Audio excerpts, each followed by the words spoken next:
बिस्मिल्लाहिर्रहमानिर्रहीम। अस्सलामुअलैकुम स्टूडेंट्स।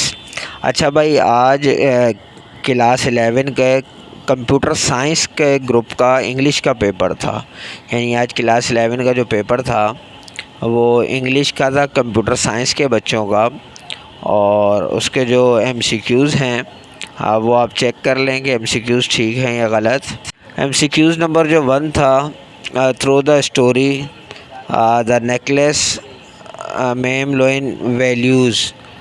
इसमें जो ऑप्शन सी है अपेयरेंस।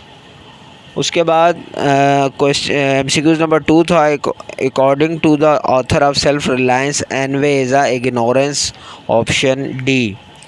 थर्ड है Ozymandias is a poem which depicts is life as a transient, option B है ये।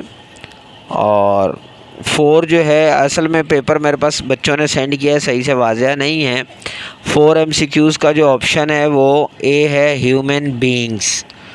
उसके बाद इसी तरह जो एमसीक्यूज़ नंबर 5 है उसका भी जो आंसर है वो ऑप्शन ए है, हॉबी। इस तरह जो 6 है, एमसीक्यूज़ नंबर 6 का आंसर ऑप्शन बी है, हैवीएस्ट। इसी तरह जो 7 है एमसीक्यूज़, उसका आंसर ऑप्शन डी है, क्रेटॉन। और इसी तरह जो एमसीक्यूज़ नंबर 8 है, good timber, the poem good timber, उसका ऑप्शन बी है, 5 स्टेंजा। इसी तरह जो एमसीक्यूज़ नंबर 9 है, चूजिंग अ कैरियर इज़, इसका ऑप्शन नंबर सी है, पर्सनल इंटरेस्ट।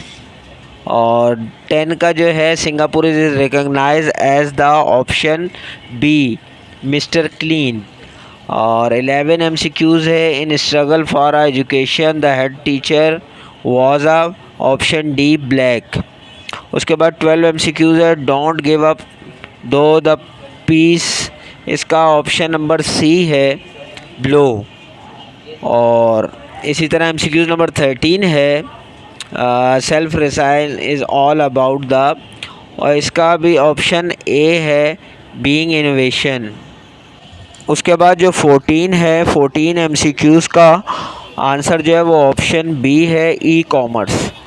इसी तरह एमसीक्यूज़ नंबर जो 15 है उसका आंसर भी ऑप्शन बी है।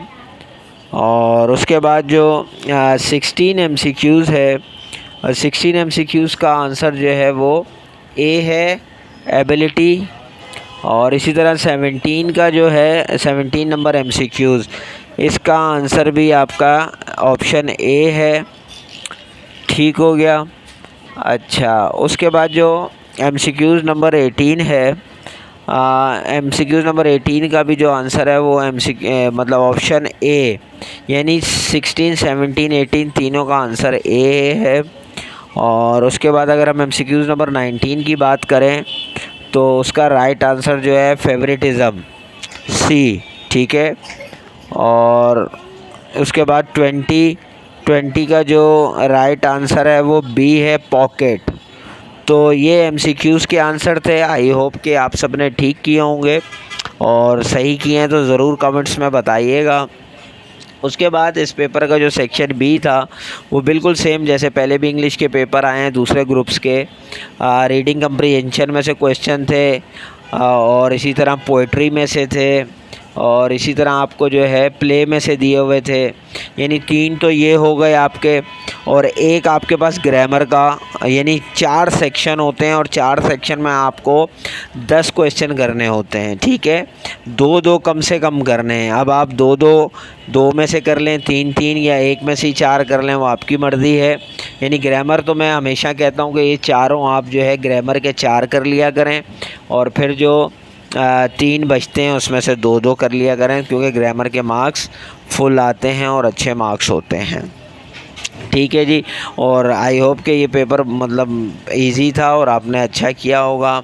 उसके बाद अगर हम सेक्शन सी की बात करें तो सेक्शन सी में भी जैसे कंप्रीहेंशन होता है, बिल्कुल इसी तरह इसमें कंप्रीहेंशन था। उसके बाद उसके क्वेश्चंस थे जिनके आपने आंसर्स करने थे, और इसी तरह सेम क्वेश्चन नंबर 4 उसमें भी चॉइस थी, 5 में भी चॉइस थी। और ये क्वेश्चन थे, मतलब सेम वही पैटर्न था जो अभी पिछले दिनों कॉमर्स ग्रुप का प्री मेडिकल वगैरह के जो इंग्लिश के पेपर हुए हैं। तो आप लोगों का पेपर कैसा गया है ज़रूर बताइएगा। इंशाल्लाह नेक्स्ट वीडियो में मिलते हैं, जब तक के लिए इजाज़त दीजिए। अल्लाह हाफिज़।